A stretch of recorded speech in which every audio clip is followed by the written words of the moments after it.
Hello दोस्तों, नमस्कार। मैं Vishnu Kumar Indian navy classes में आप सभी का हार्दिक स्वागत करता हूं। साथियों, जैसा कि आपको पता है कि आरआरबी, एनटीपीसी और ग्रुप डी के जो जीके जीएस के महत्वपूर्ण प्रश्न हैं, हम उनको आपके सामने लेकर के आ रहे हैं। ठीक है, और हर वीडियो में आपके लिए हम 30 प्रश्न कंप्लीट करा रहे हैं। आज हम आपके लिए इसका जो आरआरबी एनटीपीसी ग्रुप डी का पार्ट है वो है 8वां। ठीक है, तो चलिए चलते हैं 8वें पार्ट की ओर। इसमें किस तरीके के प्रश्न हमने आपके सामने रखे हैं वो हम इसे देखेंगे। ठीक है, यहाँ पर देखना है कि अगला प्रश्न है मीबोमियन ग्रंथि किसमें स्थित होती है। ठीक है, क्या है यहाँ पर प्रश्न अगला, मीबोमियन ग्रंथि किसमें स्थित होती है। तो ये होती है आपके आँख में। कहाँ पर? आँख में। ठीक है, आँख।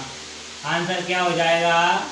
आँख। ये 211वां प्रश्न है। ठीक है, 210 तक हम कंप्लीट करा चुके हैं। अगर आपने अभी तक उन वीडियोस को नहीं देखा है तो हमारी प्लेलिस्ट में जा कर के और चेक कर सकते हो। ठीक है, और उसमें अच्छे अच्छे प्रश्न रखे हैं हमने। ठीक है, ऐसे नहीं है कि प्रश्न ज़्यादा ही नॉर्मल हो या फिर ज़्यादा कठिन हो। रखे क्या, वो प्रश्न पूछे गए थे ना एग्जाम में, वही प्रश्न हम आपके सामने लेकर के आ रहे हैं। ठीक है, तो अगला प्रश्न है यहाँ पर, क्वार्ट्ज का रासायनिक नाम क्या है। क्वार्ट्ज का रासायनिक नाम क्या है? तो वो है आपका सोडियम सिलिकेट। क्या है? Sodium silicate.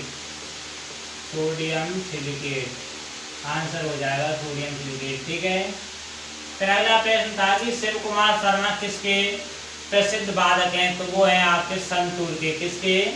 संतूर। आंसर क्या हो जाएगा? संतूर। ठीक है, फिर अगला प्रश्न था कि मानसी छिल्लर ने मिस वर्ल्ड का जो खिताब जीता था वो कहाँ पर जीता था।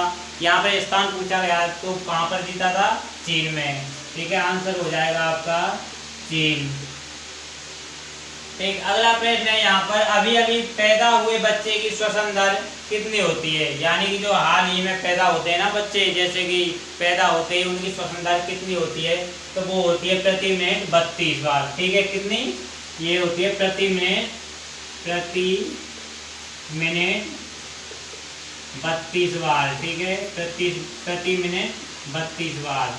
ये आपको याद रखना है। ठीक है, और अगर पुरुष की श्वसन दर पूछे तो वो तो आपको मालूम होगा ही, 16 से 18 बार प्रति मिनट। ठीक है, तो अगला प्रश्न है कि जब ग्रेफाइट चट्टानें रूपांतरित होती हैं तो उससे क्या बनता है। तो उससे बनता है नीस। क्या बोलते हैं? नीस। तो आंसर हो जाएगा नीस। ठीक है, फिर यहाँ पर पूछा गया था अगला प्रश्न कि अखिल भारतीय सेवाओं के लिए नियुक्ति कौन करता है। यानी कि अखिल भारतीय सेवाओं के लिए नियुक्ति कौन करता है। तो वो करते हैं राष्ट्रपति। कौन करते हैं? राष्ट्रपति। ठीक है, आंसर हो जाएगा राष्ट्रपति। ठीक है, और यहाँ पर फुल फॉर्म से संबंध पूछा गया था कि एसआईटी का पूर्ण रूप क्या है। यानी कि एसआईटी की फुल फॉर्म क्या है। तो वो है स्पेशल इन्वेस्टिगेशन टीम। क्या है? Special investigation team. ठीक है, फिर अगला प्रश्न है कि ये पुस्तक से संबंधित है, चंद्रकांता पुस्तक के लेखक कौन है। यानी जो चंद्रकांता पुस्तक है उसके लेखक कौन है। तो वो है देवकीनंदन खत्री। क्या है? देवकीनंदन खत्री।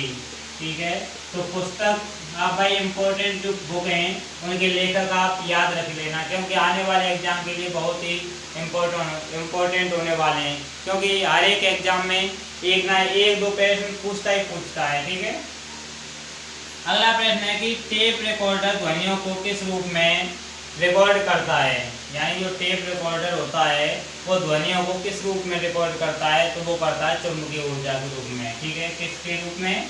चुंबकीय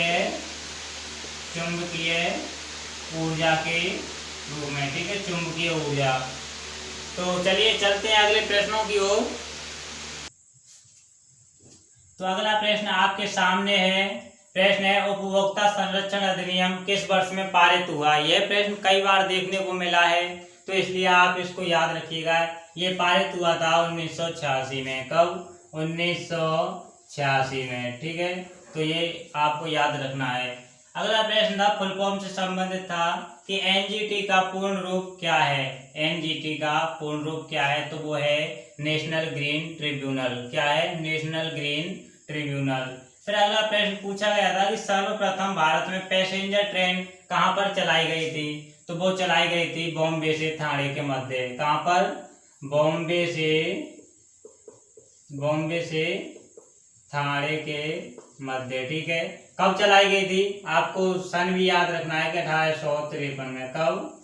1853 में। ठीक है, तो अगला प्रश्न है यहाँ पर कि नई दिल्ली में किस शासक ने जामा मस्जिद बनवाई। यानी कि जो नई दिल्ली में जो जामा मस्जिद है वो किसने बनवाई, तो वो बनवाई थी शाहजहां ने। किसने? आंसर हो जाएगा शाहजहां। क्या आंसर हो जाएगा? शाहजहां। फिर अगला प्रश्न यहाँ पर पूछा गया था कि गांधी जी द्वारा दक्षिण अफ्रीका में किस अखबार का संपादन किया था। ये प्रश्न तो भाई रेलवे पूछता है, तो इसलिए ये जो प्रश्न है इसे आप याद पक्का रखना। ठीक है, तो इसका आंसर हो जाएगा इंडियन ओपिनियन। क्या हो जाएगा? Indian opinion. यानी कि जो गांधी जी द्वारा दक्षिण अफ्रीका में अखबार का संपादन किया गया था वो कौन सा था? Indian opinion. ठीक है, फिर अगला प्रश्न है कि पोलियो किस कारण होता है, तो आपको मालूम होगा ही, वो होता है विषाणु द्वारा। किसके द्वारा? विषाणु द्वारा। ठीक है, फिर अगला प्रश्न है यहाँ पर भारतीय वोकल म्यूजिक का प्राचीन नाम क्या है। यानी कि जो भारतीय वोकल म्यूजिक है उसका प्राचीन नाम पूछा गया था, तो वो है ध्रुपद। क्या है? ध्रुपद। आंसर हो जाएगा ध्रुपद। ठीक है, फिर यहाँ पर पूछा गया था कि मंड किसका उदाहरण है। मंड यानी कि स्टार्च किसका उदाहरण है, वो है पॉलीसेकेराइड का। ठीक है, फिर है प्रश्न मालगुडी डेज का लेखक कौन है। यानी कि ये पुस्तक है, इसका जो लेखक है वो कौन है, वो है R.K. नारायण। वो कौन है? R.K. नारायण। तो आपको ये नाम याद रखना है। ठीक है, फिर है कि सिंधु घाटी सभ्यता का जो गोदीवाड़ा लोथल स्थल है वो कहाँ पर स्थित है, वो है आपके गुजरात में। कहाँ पर? गुजरात। लोथल कहाँ है? गुजरात। गुजरात। ठीक है, कहाँ पर है? गुजरात में। फिर अगला प्रश्न है कि मैग्नेटाइट का रासायनिक सूत्र क्या है। मैग्नेटाइट का रासायनिक सूत्र क्या है, ये साइंस से संबंधित है। जो रासायनिक सूत्र है वो है Fe3O4। क्या है? Fe3O4। ठीक है, तो आपको ये याद रखना है। तो चलिए चलते हैं अगले प्रश्नों की ओर। तो अगला प्रश्न आपके सामने है। प्रश्न है प्रकाशीय फाइबर किस सिद्धांत पर कार्य करता है। यानी कि जो प्रकाशीय फाइबर होता है वो किस सिद्धांत पर कार्य करता है, तो वो करता है आपके पूर्ण आंतरिक परावर्तन। किस पर? पूर्ण आंतरिक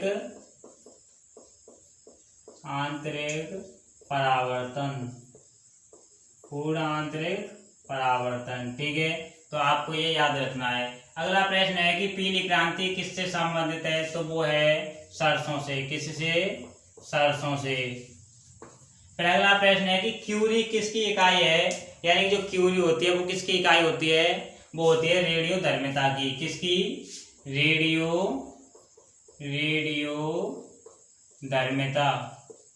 रेडियोधर्मिता की इकाई होती है। ठीक है, फिर अगला प्रश्न यहाँ पर पूछा गया था कि भारतीय राष्ट्रीय कांग्रेस की प्रथम महिला अध्यक्ष कौन थी। ये प्रश्न बहुत अच्छा है और कई शिफ्टों में पूछने को मिला है। ठीक है, यानी कि ये कई शिफ्टों में देखने को मिला है। ठीक है, तो आपको ये याद रखना है, भारतीय राष्ट्रीय कांग्रेस की प्रथम महिला अध्यक्ष है वो है एनी बेसेंट। कौन? Annie Besant. आंसर हो जाएगा एनी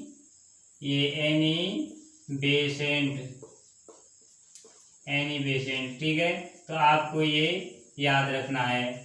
फिर अगला प्रश्न है यहाँ पर कि कांग्रेस का 1907 का जो अधिवेशन हुआ था वो कहाँ पर हुआ था, तो वो हुआ था आपके सूरत में। कहाँ पर? सूरत में। आंसर हो जाएगा सूरत। आंसर क्या हो जाएगा? सूरत। ठीक है, मीथेन का यहाँ पर रासायनिक सूत्र पूछा गया था मीथेन का। ठीक है, तो वो हो जाएगा CH4।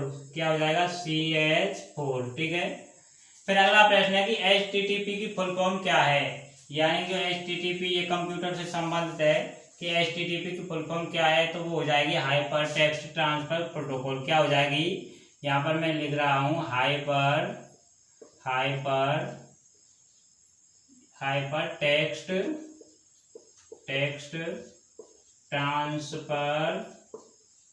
ट्रांसफर प्रोटोकॉल, ठीक है, हाइपर टेक्स्ट ट्रांसफर प्रोटोकॉल। फिर अगला प्रश्न है कि भारत में परमाणु भौतिकी का जनक कौन है। जहाँ भारत में परमाणु भौतिकी का जनक है वो है होमी जहांगीर भाभा। कौन है, होमी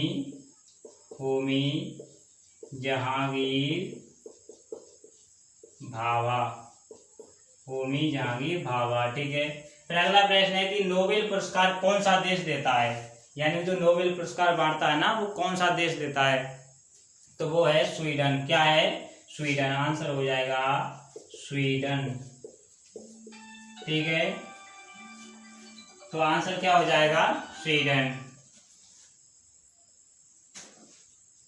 तो आज हमने आपके लिए 240 प्रश्न तक कंप्लीट कराए, तो आपको यह प्रश्न बहुत अच्छे लगे होंगे। मैं आशा करता हूं कि आप इसी तरह से हमारी हर वीडियो को देखते रहेंगे। और मैं इतना कह रहा हूं कि मैं इतनी मेहनत कर रहा हूं भाई साहब कि बात मैं आपके लिए बता नहीं सकता है, ठीक है। तो आपको क्या है 10-15 मिनट की वीडियो बनती है वही तो देखनी होती है, लेकिन हमें तो बहुत मेहनत करनी पड़ती है, ठीक है। यहाँ पर पंखा बंद करके, यानी कि जो फैन होता है ऊपर वाला नीचे वाला सभी बंद करके तब जाके वीडियो बनानी पड़ती है, ठीक है। तो आशा करता हूँ आपको ये वीडियो अच्छी लगी होगी।